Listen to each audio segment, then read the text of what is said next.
Hi, I'm Tabitha Soren with MTV News. 1994 has been some year for Green Day. The Berkeley, California-based trio has sold over 3 million copies of its major label debut album, Dookie. And although some bands have jacked up ticket prices or, like Pearl Jam, decided to cancel their tours altogether, claiming it was impossible to keep ticket prices low, Green Day has just wrapped up a U.S. tour in which tickets cost only $7.50 to $15. At the last show of their tour, Green Day told us they weren't trying to one-up Pearl Jam. Here's more. Here we go again,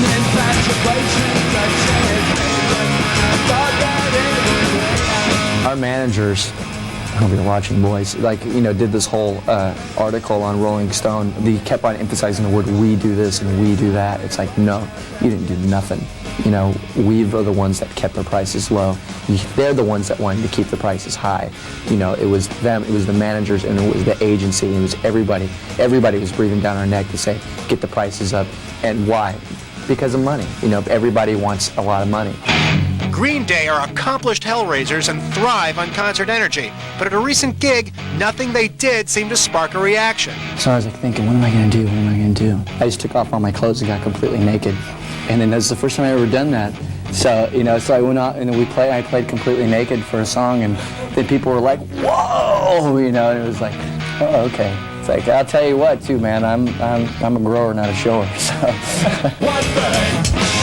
It's no wonder so many people call Green Day a punk band, but Billie Joe says there's a difference between punk style and punk substance. I don't consider this what we do punk rock at all, there's certain ethics that go along with punk rock. It kind of turned into more than just fashion or anything like that, but it turned into a real subculture of people that are just dedicated to, creating something of their own that goes against the mainstream. The mainstream definitely isn't going against Green Day. Over 3 million copies of Dookie have already sold, but the band still maintains an attitude that seems like vintage punk. That's one thing I'm honest about is when we're playing, I'll call people I'll say, hey, everybody, how many stupid people are here tonight, like that, and then everyone will go, yeah, and we're like, no, you don't understand. I think you're dumb. I don't think you're. I think you have a very low IQ. I think you're stupid. And then they're like, yeah, and you're like, God, you just missed the point. I'm insulting you. You don't understand. I think you're dumb. Dumb or not, fans seem to be into the band's in-your-face honesty. I don't know you, but I think I hate you. Bite my lips and close my eyes. Take me away to paradise. And for a band that went from obscurity to stardom in just a few months, Billie Joe at least is dealing with it no problem. Next up for Green Day, a couple of tunes for the soundtrack of a movie due next year called A Day in the Life of Angus Buffoon. Meanwhile, if you like the punky pop or poppy punk sound of Green Day, you may want to check out the Undertones, the great Northern Irish band whose catalog has just been reissued on CD by the Rykodisc label. That's the news for now. We'll be back with more news later, right here on MTV. I'm Kurt Loder with MTV News. Striking a major blow for punk rock, Green Day ascends to the #2 position on next week's Billboard album chart with its debut album, Dookie. We asked frontman Billie Joe Armstrong how he's coping with this sudden onslaught of success, and here's what he told us.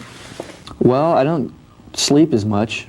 I'm not as home as much, which is kind of a pain. I wish that I could, I made a lot of friends. I have a lot of friends at home, and I really, look to them. And as far as my writing and the places and stuff where I come from is, that's my main key or my main inspiration and stuff is, because I love songs about places and stuff, and last thing I want to do is write a song about, being in a greasy hotel room or something, Just guitars in general come out better on vinyl. I think it just sounds a little bit better. I think, you get more of the artwork on, in the large slab and stuff when it comes into big jacket and sleeves and stuff. And I'm not a vinyl collector or anything like that, but I just think it just looks better. You weren't after big, huge stardom, and it seems like you guys are just playing because you enjoy playing. Mm-hmm. What were you after? I mean, were you just doing it because you really liked to do it?